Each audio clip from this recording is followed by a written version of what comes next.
तो कहानी की शुरुआत एक काफी पुराने शिप को दिखाने से होती है। इसे दोबारा ठीक करके नया बनाकर एक ग्रुप इसमें अपने सफर पर निकला था। इस ग्रुप में तकरीबन 60 लोग थे, जिनमें सबसे पहले हमें कोरिया का प्रेसिडेंट दिखाया जाता है। उसका बेटा भी आया था जिसका नाम एडम होता है। एक गुंडा भी था जिसके साथ उसके बहुत सारे आदमी थे। गुंडा प्रेसिडेंट यानी एडम के डैड के पास आकर पूछता है, सर आपको कुछ चाहिए तो नहीं? अगर किसी चीज की जरूरत है तो बताइए, मैं फौरन लेकर आऊंगा। इस पर वो जवाब देता है कि नहीं फिलहाल नहीं, पर अगर हुई तो मैं तुम्हें बता दूंगा। यहाँ एक बड़ा आदमी भी था जो शिप की मिट्टी को ब्रश से इकट्ठा करके एक कप में डाल रहा होता है। पास बैठी एक लड़की ईव जो अपने हस्बैंड के साथ यहाँ आई थी, वो बूढ़े आदमी को ये करते हुए देखकर काफी हैरान हुई। पूछती है कि आप ये क्या कर रहे हैं, मिट्टी जमा क्यों कर रहे हैं आप? इस पर बूढ़ा आदमी ईव को कोई जवाब नहीं देता, बल्कि उसकी तरफ देखकर बस मुस्कुराने लगता है। अब प्रेसिडेंट को खास सबसे वीआईपी केबिन दिया जाता है, जो देखकर 3 मॉडल्स को बहुत गुस्सा आया। वो गुंडे से पूछती है कि ये क्या हो रहा है, हमने भी तो उतने ही पैसे भरे हैं ना, तो फिर वीआईपी केबिन प्रेसिडेंट को ही क्यों मिल रहा है? इस पर गुंडा उन्हें डांटने लगा कि ज्यादा सवाल मत करो,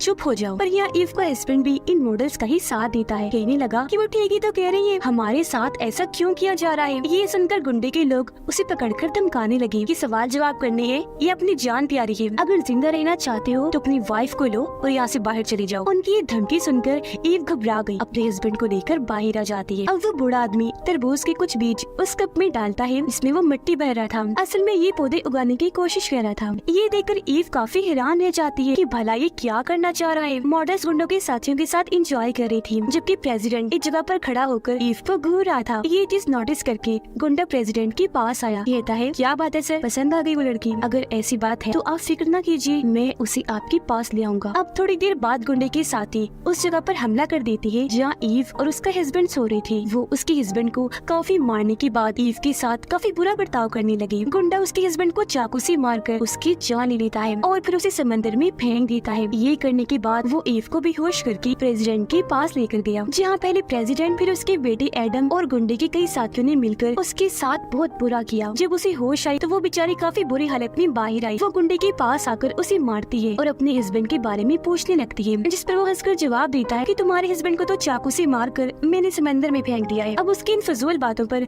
ईव को यकीन नहीं आ रहा था, इसीलिए वो आगे बढ़ी और जब अपने कमरे के पास आती है तो उसे बाहर अपने हस्बैंड का जूता पड़ा हुआ दिखता है, जिसके पास बहुत सारा खून भी पड़ा हुआ था। ये देखकर ईव काफी टूट गई, फूट फूट कर रोने लगती है और वो भी पानी में कूद कर मर जाना चाहती है। वो कूदने ही वाली थी तभी वो बूढ़ा आदमी आकर उसे रोक लेता है और ईव की जान बचा लेता है। अब हमें पूरे शिप का हाल दिखाया गया, जहाँ सारे मुसाफिर और बाकी लोग शराब पीकर सो रहे थे। अब जब ये अगली सुबह उठे तो ये देखकर इनकी होश उड़ गई कि इनकी शिप पानी में नहीं चल रही है बल्कि हवा में काफी ऊपर उड़ रही है। ये सारा नजारा वहाँ पर खड़ा हुआ बूढ़ा आदमी देख रहा था, वो हैरान नहीं था। इसी वजह से ईव को उस पर शक हुआ, जैसे ये सब जानता हो, इसीलिए वो उस पर नजर रखने लगी और उसका पीछा भी करती है। जहाँ हम देखते हैं कि जो बीज बूढ़े आदमी ने डाले थे वहाँ से अब छोटे छोटे पौधे निकल आए हैं और जो 2 अंडे मशीन में रखे थे उनमें से भी चिकन निकल गए हैं। अब प्रेसिडेंट कैप्टन की केबिन में जाकर उससे पूछता है कि ये शिप हवा में कैसी आई और अब हम कहाँ जा रहे हैं? कैप्टन जो खुद भी काफी घबराया हुआ था कहता है, मैं खुद नहीं जानता कि ये क्या हो रहा है, रडार भी काम नहीं कर रहा जो बता सके कि इस वक्त हम कहाँ हैं और कहाँ जा रहे हैं। ऊपर से खाना भी हमारे पास कम है जो 3-4 दिन के बाद खत्म हो जाएगा। ये सुनकर सारे मुसाफिर काफी घबरा गए और उस केबिन का दरवाजा तोड़ने लगती है जहाँ खाना रखा हुआ था। तब प्रेसिडेंट सबको रिलैक्स करते हुए कहते हैं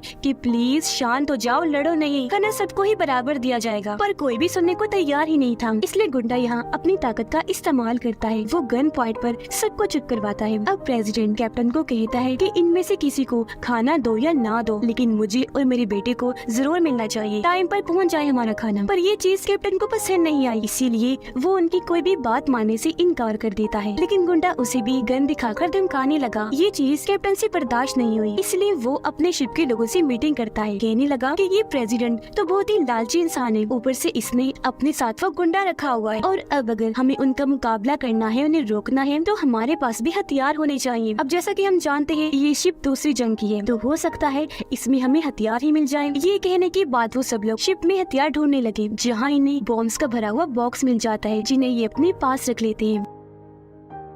अब मुसाफिरों को सिर्फ थोड़े थोड़े चावल ही खाने को दिए जा रहे थे जो वहाँ गुंडे के आदमी सबको दे रहे थे। अब इतने से चावल देखकर कुछ मुसाफिर पूछते हैं कि इतने से चावल, इनसे तो हमारा पेट ही नहीं भरेगा। तब गुंडे का आदमी कहता है कि चुप करके खा लो, सबको यही दिया जा रहा है। पर वो नहीं सुनते और बहुत सारे मुसाफिर उनका पीछा करते करते प्रेसिडेंट के कैबिन में आ जाते हैं और देखते हैं कि यहाँ तो प्रेसिडेंट और उसके लोग अलग अलग तरह के खाने खा रहे हैं, वो भी पेट भर के। ये देखकर सभी मुसाफिरों को बहुत गुस्सा आता है। गुंडा यहाँ दोबारा उन्हें गन दिखाकर धमकाने लगा कि मुंह बंद, चुप करके रहो। अब वो मुसाफिर कुछ कर नहीं सकते थे, इसलिए बेचारे डरकर वहाँ से चले जाते हैं। एक बूढ़े आदमी के पास जाकर पूछती है कि दादाजी आप ये पौधे क्यों गा रहे हैं? पर इस बार भी वो मुस्कुराने के अलावा और कोई जवाब नहीं देता। अब प्रेसिडेंट दोबारा कैप्टन से पूछता है कि ये शिप कहाँ जा रही है? इस पर कैप्टन जवाब देता है कि मुझे नहीं पता। ये सुनकर प्रेसिडेंट को इतना गुस्सा आया कि वो उसके मुंह पर जोरदार थप्पड़ मार देता है, पर कैप्टन चुपचाप खड़ा रहा। सारे हालात की वजह से तंग आकर प्रेसिडेंट के पास जाती है और उसे खूब बातें सुनाती है। ये सुनकर गुंडा जैसे उसके पास आया उसके साथ बदतमीजी करने, उसे पकड़ने, तो तभी प्रेसिडेंट का बेटा एडम सामने आकर गुंडे को ऐसा करने से रोक देता है और ईव को बचाकर वहाँ से ले गया। और अब ये दोनों बूढ़े आदमी के पास आ जाते हैं जहाँ वो अब भी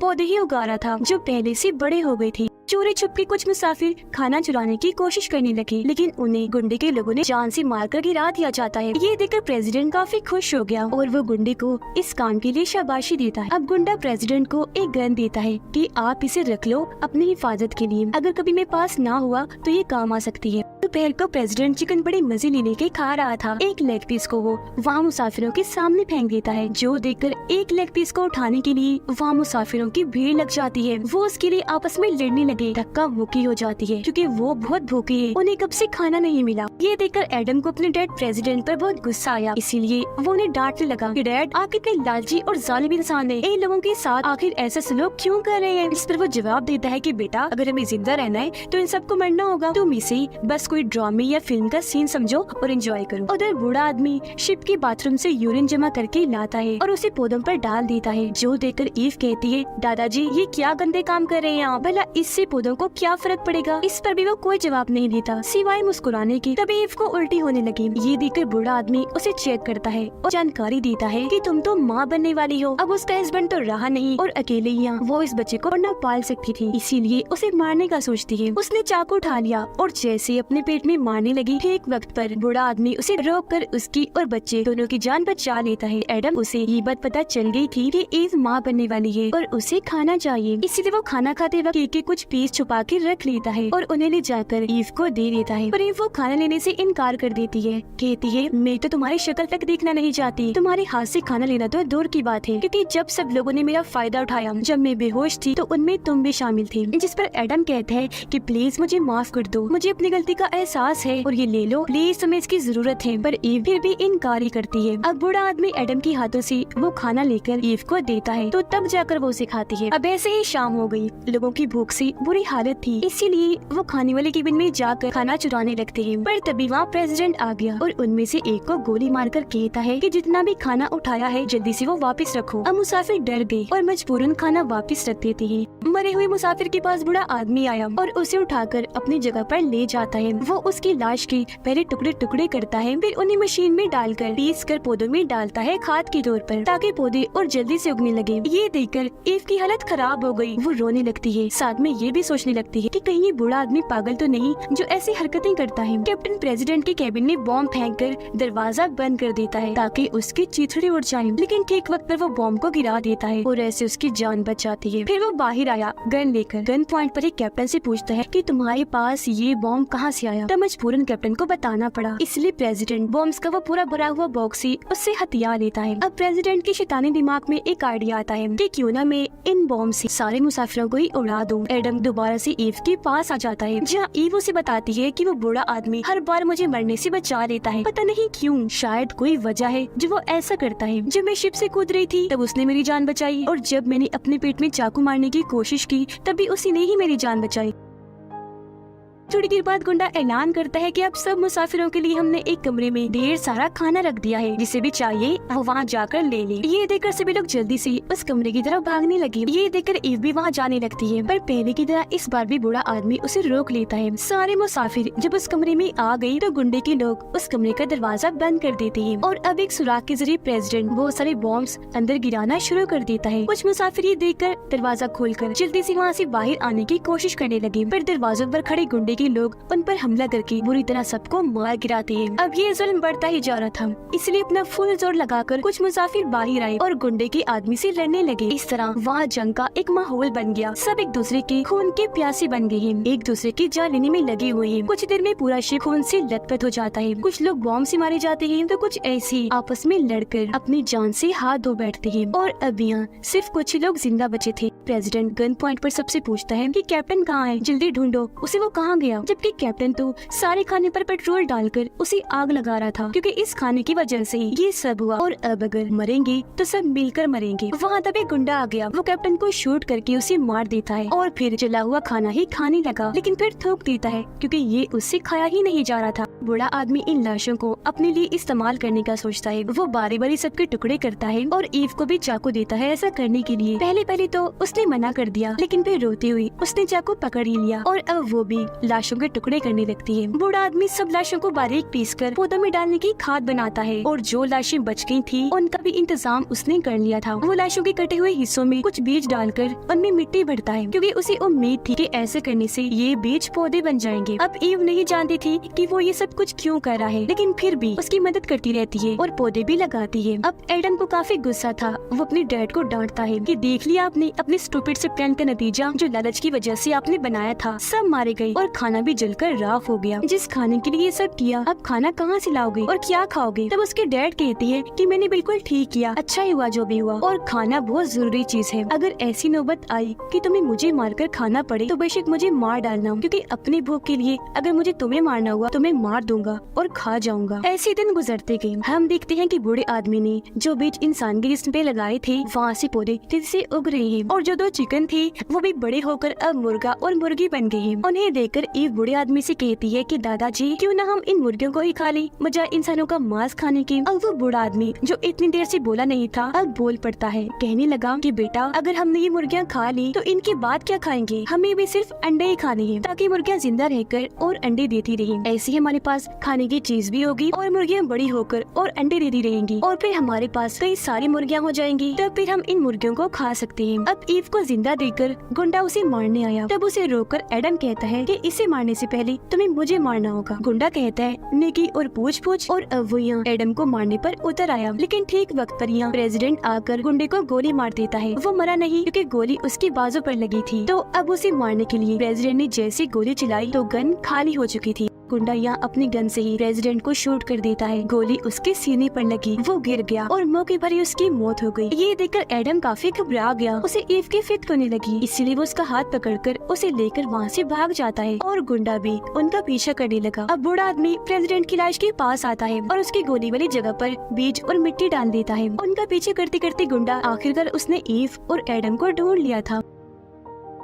इस बार एडम उससे लड़ता है। गुंडा जब उसे मार रहा था तो मौका पाकर ईव ने उसकी गन निकाली। उसने पहले उसके सीने पर शूट किया और फिर सर पर, जिससे गुंडा वहीं पर मारना चाहता है। उसकी शर्ट खोलकर गोली वाली जगह पर ईव मिट्टी डाल देती है, जो चीज उसने बूढ़े आदमी से सीखी थी। कुछ दिन के बाद दिखाया गया कि लाशों में से और पौधे उग गए हैं जो काफी बड़े हो गए हैं। एडम बूढ़े आदमी को कहता है कि मुझे बहुत भूख लगी है, प्लीज वो मुर्गियाँ मुझे दे दो ताकि मैं उन्हें खा सकूं। अब यहाँ बूढ़ा आदमी उसे मुर्गी तो नहीं देता बल्कि कोई और मांस का टुकड़ा उसे खाने को देता है ताकि वो अपनी भूख मिटा सके। अगले दिन एडम ने दोबारा खाना मांगा तो इस बार भी बूढ़ा आदमी उसे मांस का टुकड़ा खाने को देता है। ये देखकर ईव काफी हैरान हुई। उसे कुछ समझ नहीं आ रहा था कि बूढ़े आदमी को मांस के टुकड़े मिल कहाँ से रहे हैं, क्योंकि सारे लोग तो पौधे बन गए हैं। ये बात उसने बूढ़े आदमी से पूछी, लेकिन इस बार भी उसने जवाब सिर्फ मुस्कुराहट ही दी। पर यहाँ ये बात सामने आती है कि जब भी एडम खाना मांगता है तो बूढ़ा आदमी उसे खुद अपना ही मांस काट कर देता है। और फिर ऐसे एक दिन बूढ़े आदमी को एक आइडिया आया। उसने अपने जिस्म का सारा ही मांस मांस काटकर एक बाल्टी में डाल दिया जितना वो काट सकता था, और ऐसे ही जख्मी हालत में खून में लथपथ वो समंदर में कूद जाता है और यहाँ उसका भी खेल खत्म। हालांकि वो बेचारा सबकी भलाई चाहता था। ये बात जब ईव को पता चली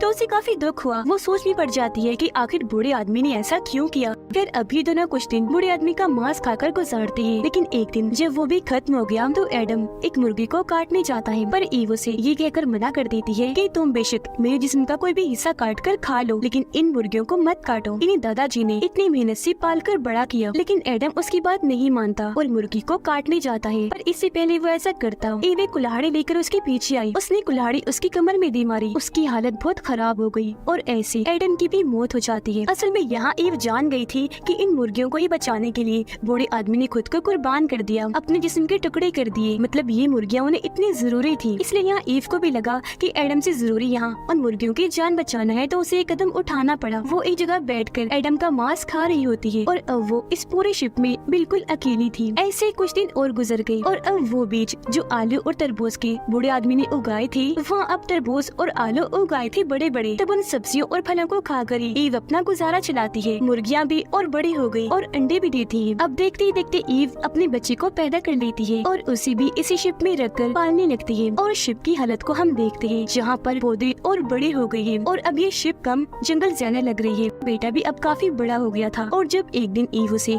पौधा तोड़ना सिखा रही थी तो हमें इस शिप के बाहर और अंदर का सीन दिखाया जाता है, जहाँ ये शिप पौधों के जंगल का पूरा पहाड़ बन गई है। और फिर हमें पूरी ही दुनिया दिखाई गई जो वीरान पड़ी थी। ऐसा लग रहा था जैसे इंसानों का दुनिया पर से खात्मा ही हो गया हो। अब इस कहानी में हमें दिखाया गया कि कैसे यहाँ हर किसी को अपनी ही फिक्र है, अपने पेट की, अपनी भूख मिटाने की। इस चीज में कुछ लोग इतने अंधे हो गए कि एक दूसरे की जान ले बैठे। पर इस माहौल में भी एक भला इंसान ऐसा था जिसने सबका भला करने के लिए अपने दिमाग का इस्तेमाल किया। उसने यहाँ पौधे लगाए ताकि बचे हुए लोगों को जिंदा रखा जा सके। यानी उस बूढ़े आदमी ने, क्योंकि वो जानता था कि कुदरत क्या है, इसकी अहमियत क्या है, उसने इसी चीज का फायदा उठाया। वो नहीं चाहता था कि मेरी मौत के साथ सब खत्म हो जाए, इसलिए उसने ईव की जान बचाकर उसे सब सिखाया। बूढ़े आदमी से सीखी हुई हर चीज को इस्तेमाल करके ईव इस शिप को जंगल बना चुकी है। वो यहाँ अपनी और नेचर, कुदरत की हिफाजत करती है, जो हमें भी करनी चाहिए। तो ये कहानी यहीं पर खत्म हो जाती है।